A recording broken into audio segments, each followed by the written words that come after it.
বিসমিল্লাহির রহমানির রহিম। ফজিলতের রমজান মাস অতিবাহিত হতে থাকে আর মুমিন মুসলমানের হৃদয়ে আকুতি দীর্ঘায়িত হতে থাকে। মাসটা যদি শেষ না হতো, কারো কারো মনে বছর জুড়ে রোজা রাখার ইচ্ছাও জাগ্রত হয় প্রবলভাবে।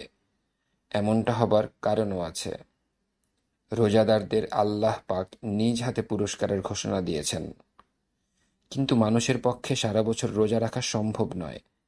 আর আল্লাহ পাকও আমাদের এতটা কষ্ট দিতে চাননি বলেই রোজা ফরজ করা হয়েছে মাত্র ১ মাসের জন্য। তবে রোজার ফজিলত পুরো বছর জুড়ে অর্জনের সুসংবাদ দিয়েছেন আমাদের প্রিয় নবী রাসূলুল্লাহ সাল্লাল্লাহু আলাইহি ওয়াসাল্লাম। রমজান মাসের রোজাগুলো পূর্ণ করে পরবর্তী শাওয়াল মাসের মধ্যে আরও ৬টি রোজা রেখে আমরা পুরো বছর রোজা রাখার সওয়াব লাভ করতে পারব।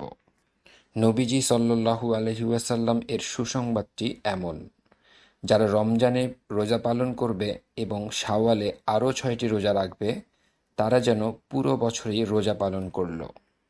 মুসলিম হাদিস নাম্বার ১১৬৪, আবু দাউদ হাদিস নাম্বার ২৪৩৩। এছাড়াও হাদিস গ্রন্থ তিরমিজি, নাসাই, ইবনে মাজাহ ও সহিহ আলবানীতেও এ সংক্রান্ত হাদিস বর্ণিত আছে। এর চেয়ে বড় সুসংবাদ মুমিন মুসলমানের জন্য আর কি হতে পারে?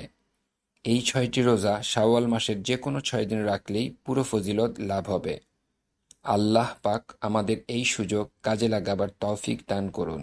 আমিন।